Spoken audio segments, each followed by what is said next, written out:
The first alien attack lasted exactly 11 minutes. Not 11 days. Not 11 hours. 11 minutes. And in those 11 minutes, humanity lost everything it believed about itself. Every satellite above Earth went dark at the same time. Entire fleets vanished from radar. Power grids collapsed across continents. Cities burned without ever seeing the enemy. No declaration, no warning, no negotiation, just silence, followed by fire from the sky. And when the attack finally stopped, the alien fleet sent humanity a single message. Your species has been evaluated. Resistance is irrational. They thought Earth would surrender. They thought humans would panic, divide, beg for survival. But they misunderstood one thing about humanity. Humans are not dangerous when they are powerful. Humans are dangerous when they have nothing left to lose. And what happened next became the moment the galaxy learned to fear Earth. Chapter 1. The Day. The sky changed. It began on an ordinary morning. Children were going to school. Cargo ships crossed oceans. Millions sat in traffic complaining about work. No one noticed the objects entering the solar system because they did not arrive like invading fleets from movies. No giant motherships. No dramatic speeches.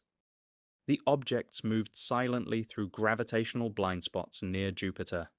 By the time astronomers detected them, it was already too late. At 9:14 UTC, every military satellite in Earth orbit shut down simultaneously. Not damaged, disabled. As if someone had simply reached into human technology and turned it off. Then came the second wave. A pulse unlike anything humanity had ever seen swept across the planet. Aircraft dropped from the sky. Communication systems failed. Digital banking collapsed instantly. Entire defense networks became useless metal. Governments thought it was cyber warfare. They were wrong. This was something far beyond human capability. Then the ships appeared. Thousands of black triangular vessels emerged above Earth's atmosphere, perfectly still, like predators watching prey. People looked up from streets across New York, Karachi, Tokyo, Lagos, Sao Paulo, London, and Beijing. For one brief moment, the entire human race shared the same emotion: fear. Then the attacks began. Orbital strikes hit military bases first, precise, surgical, merciless. No wasted shots. Every nuclear silo, every aircraft carrier, every strategic command center, destroyed within minutes. Humanity's strongest weapons disappeared before they could even launch. And then came the message. The voice sounded artificial, cold, almost bored, translated instantly into every language on Earth. Civilization designation: Earth. Your expansion potential exceeds acceptable parameters. This system is now under corrective occupation. Corrective occupation. As if humanity were a disease. Panic spread faster than the invasion itself.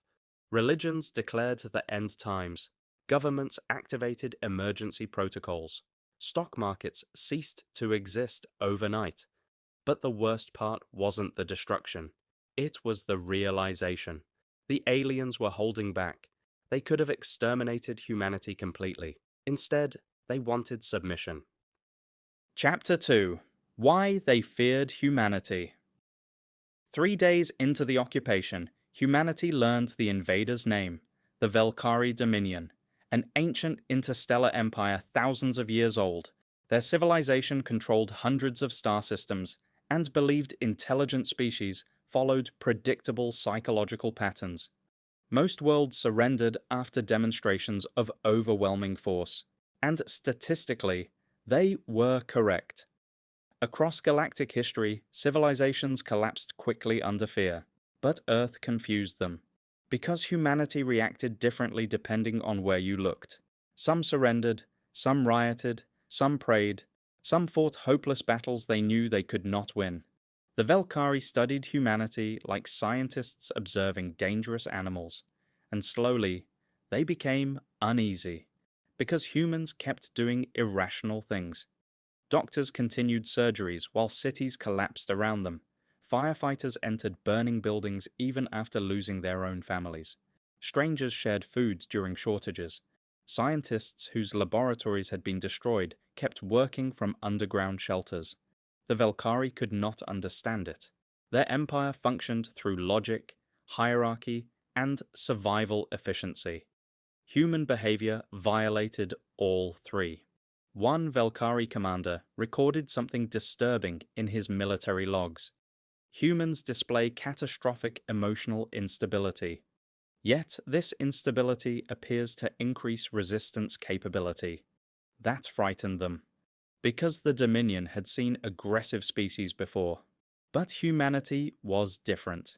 Humans bonded through suffering. The more pain Earth experienced, the more united the species became. And then humanity discovered something even more terrifying. The Velkari were not gods. They could bleed. Chapter 3: The First Human Victory. It happened in the ruins of northern Siberia. A Velkari patrol entered what appeared to be an abandoned research station. Thermal scans showed no life signs, no weapons, no movement. The patrol commander proceeded without caution. That mistake changed history, because inside the frozen facility were 12 human engineers, 2 wounded soldiers, and a physicist named Elena Volkov. Before the invasion, Elena worked on experimental quantum reactors. During the occupation, she discovered something hidden inside Velkari technology. Their shields adapted to energy patterns, but not randomness. Human mathematics had always embraced chaos differently from the Velkari. Human systems were inefficient, unpredictable, messy. And for the first time in galactic history, that became an advantage. When the Velkari entered the station, the humans activated a modified reactor pulse built from scavenged alien components. The resulting explosion tore through Velkari shields instantly. 3 alien soldiers died. The rest retreated in confusion. It was the first confirmed alien casualties of the war. News spread across Earth like wildfire. For the first time since the invasion, humanity felt hope. Tiny underground resistance groups began sharing information globally. Scientists collaborated secretly across borders that no longer mattered. Former enemies became allies overnight. Countries that once threatened nuclear war now exchanged resources and intelligence freely. Humanity had discovered its greatest weapon, not technology, not strength, adaptation. Humans learned faster than the Velkari expected, much faster. Chapter 4: The Monster Humanity Became. The war lasted 6 years, and by the end of it, humanity no longer resembled the civilization that existed before the invasion. The Velkari expected humans to rebuild defensively. Instead, humanity evolved obsessively. Every destroyed alien ship became a laboratory. Every battlefield became a classroom. Human scientists reverse-engineered propulsion systems, plasma weapons, biological interfaces, and quantum communication. But humans didn't simply copy alien technology. They modified it, improvised it, weaponized it in ways the Velkari considered insane. Human engineers attached experimental drives onto mining vessels and turned them into relativistic missiles. Civilian programmers rewrote captured alien combat AI using human unpredictability models. Children who grew up during the invasion became adults who knew nothing except survival and resistance. Earth transformed into something terrifying, a civilization forged entirely by war. And then humanity achieved the impossible. They captured an intact Velkari warship. The ship was called Vengeance of Silence. Ironically, that vessel became the instrument of humanity's revenge. Inside the ship, humans discovered galactic records the Velkari never intended Earth to see. Hundreds of extinct civilizations. Entire species erased after resisting Dominion expansion. The Velkari did not maintain peace. They controlled the galaxy through fear. Earth was never the first target, just the latest. When that truth reached humanity, something inside the species changed permanently. This was no longer survival. This became judgment. Chapter 5. Humanity Strikes Back. Year 7 of the War. The Velkari believed Earth remained trapped inside its own solar system. They were catastrophically wrong. Hidden beneath the oceans of Europa, humanity had constructed its first deep space fleet. Not elegant like Velkari ships. Human vessels looked brutal, angular armor, visible weapon systems, scars from constant modification. The fleet looked less like a military force, and more like rage turned into machinery. Admiral David Okoye commanded the first counterattack. Before departure, he addressed the fleet. They crossed the stars to teach humanity fear. Tonight, we return the lesson. Human ships jumped into Velkari territory without warning, and the galaxy witnessed something it had never seen before. The invaders became the invaded. Human strategy horrified the Dominion. Velkari warfare relied on precision and efficiency. Human warfare relied on adaptability and psychological terror. Humans attacked supply lines, communications, infrastructure, and command centers simultaneously. They weaponized unpredictability itself. Velkari simulations failed repeatedly because humans kept choosing strategies no rational species would attempt. And somehow, those strategies worked. One human captain deliberately disabled his own ship's navigation systems during combat because alien targeting AI could not predict uncontrolled movement. He won the battle.